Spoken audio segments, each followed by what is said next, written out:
आपने कई हाइब्रिड पौधों की जड़ों में इस नेट पॉट को देखा होगा और यहाँ तक कि सीजनल प्लांट में भी देखा होगा। अब सवाल है इसे किस पौधे में से हटाना चाहिए और किस में से नहीं, और यहाँ तक कि आपने सही समय पर इसे नहीं हटाया तब हटाने के बाद प्लांट मर जाएगा। आज मैं आपको बताऊंगा किस पौधे में से इसे हटाना चाहिए और किस में से नहीं, और कब हटाना चाहिए और कैसे हटाना चाहिए। जानने के लिए पूरा आखिर तक देखिएगा।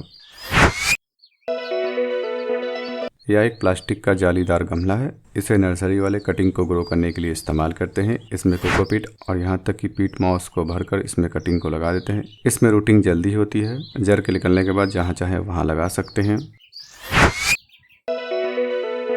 सबसे पहला सवाल है इस नेट पॉट को हटाना चाहिए या फिर नहीं। इसका जवाब है हटाना चाहिए, लेकिन हर एक पौधे में से हर एक मौसम में नहीं हटा सकते हैं। आपने गलत समय पर हटाया तब प्लांट सूख जाएगा, और कई पौधों में से कभी भी नहीं हटाना चाहिए। आगे मैं बताऊंगा कि किस पौधे में से हटाना चाहिए और कब हटाना चाहिए और किस में नहीं। अभी मैं आपको बताता हूँ क्यों हटाना चाहिए।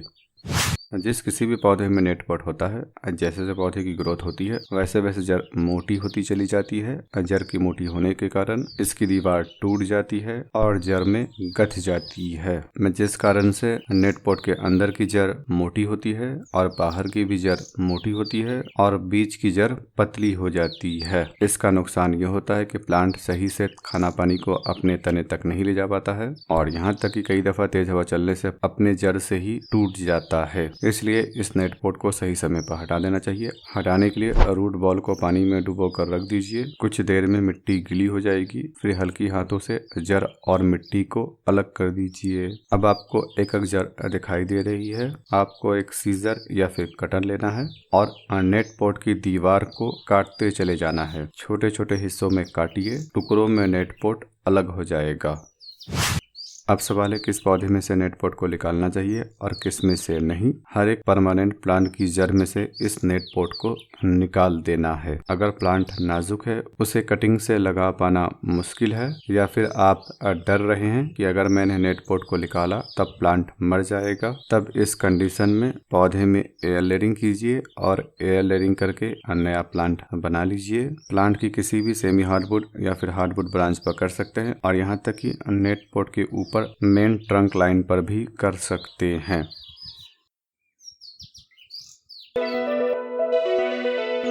किसी भी सीजनल प्लांट की जड़ में से उसका ग्रोइंग सीजन विंटर सीजन हो या फिर स्प्रिंग सीजन हो, प्लांट सीजनल है तब इस नेट पॉट को नहीं निकालना है, क्योंकि इन पौधों की जिंदगी कम होती है। वैसे भी 7 से 8 महीने में अपनी लाइफ लाइन को पूरा करके मर जाते हैं। हाँ, अगर सीजनल प्लांट की हाइट 3-4 फीट चली जाती है तब उस सीजनल प्लांट की जड़ में से नेट पॉट को निकाल देना है। प्लांट छोटा रहता है, 1-1.5 फुट या फिर उससे भी छोटा रहता है, तब उसमें से नेट पॉट को निकालने की जरूरत नहीं है, क्योंकि इनकी जड़ वैसे भी पतली पतली होती है। जिस किसी भी पौधे का growing season spring season, summer season और रेनी सीजन है, यानी फलता फूलता और बढ़ता गर्मी और बरसात के मौसम में है, तब उस पौधे में नेट पॉट को निकालने का आपको साल में 2 दफा मौका मिलेगा। सबसे पहला मौका मिलेगा स्प्रिंग सीजन में, यानी फरवरी मार्च महीने में, और दूसरा मौका मिलेगा बारिश के महीनों में। बिना डरे नेट पॉट को निकालिए, प्लांट नहीं मरेगा। जिस किसी भी प्लांट का ग्रोइंग सीजन विंटर सीजन और स्प्रिंग सीजन है, उन पौधों की जड़ में से इस नेट पॉट को विंटर सीजन में और स्प्रिंग सीजन में निकाल सकते हैं। बहुत ज्यादा सर्दी पड़ने पर नहीं निकालना है। और हाँ, पॉइंसेटिया के पौधे में भी नेट पॉट लगा होता है, लेकिन इसके पौधे में से नेट पॉट को विंटर सीजन में नहीं निकालना है और स्प्रिंग सीजन में भी नहीं, क्योंकि इस सीजन में पत्ते रंगीन होते हैं। नेट पॉट को निकालने के बाद सारे पत्ते गिर जाएंगे, प्लांट की खूबसूरती खराब हो जाएगी। के पौधे में से नेट पॉट रेनी सीजन में निकालना चाहिए। क्लेंचू के प्लांट में नेट पॉट लगा हो तब आपको इसमें से नेट पॉट नहीं निकालना है। कटिंग से इसके प्लांट को आप ग्रो कर लीजिएगा। नेट पॉट निकालने की ज़रूरत नहीं है।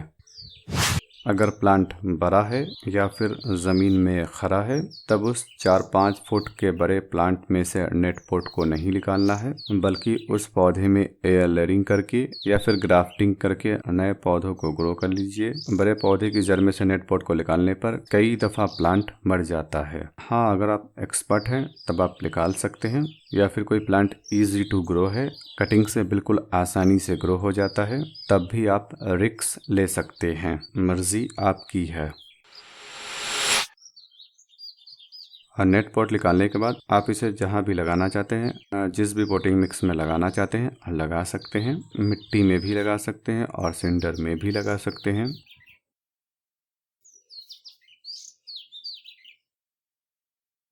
लगाने के बाद 1 लीटर पानी में 2 ग्राम फंगिसाइड को घोलना है और 200 से 250 ml तक हर 10 से 12 इंच के गमले में दे देना है।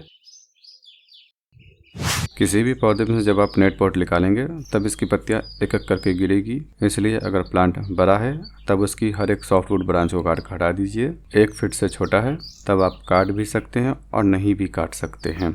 इसकी सॉफ्टवुड ब्रांच को प्रून करना बेहतर है। नेट पॉट निकालने के बाद पौधे को सीधी धूप में नहीं रखना है, बल्कि इनडायरेक्ट ब्राइट लाइट में या फिर 75% शेड वाले ग्रीन नेट के नीचे। हर दिन आपको ब्रांचेस और पत्ते पर पानी का स्प्रे करना है। मॉर्निंग में और इवनिंग में कर सकें तब बेहतर है। अब बारिश हो रही हो और प्लांट बारिश के पानी में है तब स्प्रे करने की ज़रूरत नहीं है। बारिश नहीं हो रही है तब आप स्प्रे कीजिए और मिट्टी में हल्की हल्की सी नमी रखिए। यह है 7 दिन बाद का अपडेट। 7 दिनों में नई जड़ निकलती है और यहाँ तक कि 7 से 10 दिनों में नई ग्रोथ भी शुरू हो जाती है। नई ग्रोथ शुरू होने के बाद आउटडोर प्लांट को धीरे धीरे धूप में रख दीजिए। एकदम से तेज धूप में नहीं रखना है। प्लांट को आपने मेरी तरह सिंडर में लगा रखा है तब 7 दिनों के बाद से खाद देना शुरू करना है, और अगर आपने मिट्टी में लगा रखा है तब 15 दिनों के बाद से। आपसे रिक्वेस्ट है कि चैनल को सब्सक्राइब कर दीजिए और बेल आइकन को दबाकर ऑल पर क्लिक कर दीजिए। इसी तरीके की वीडियो में लाता रहता हूँ। वीडियो पसंद आने पर इसे लाइक कर दीजिए और दूसरों के साथ शेयर करना मत भूलिए। उम्मीद है आपको ये जानकारी पसंद आई होगी।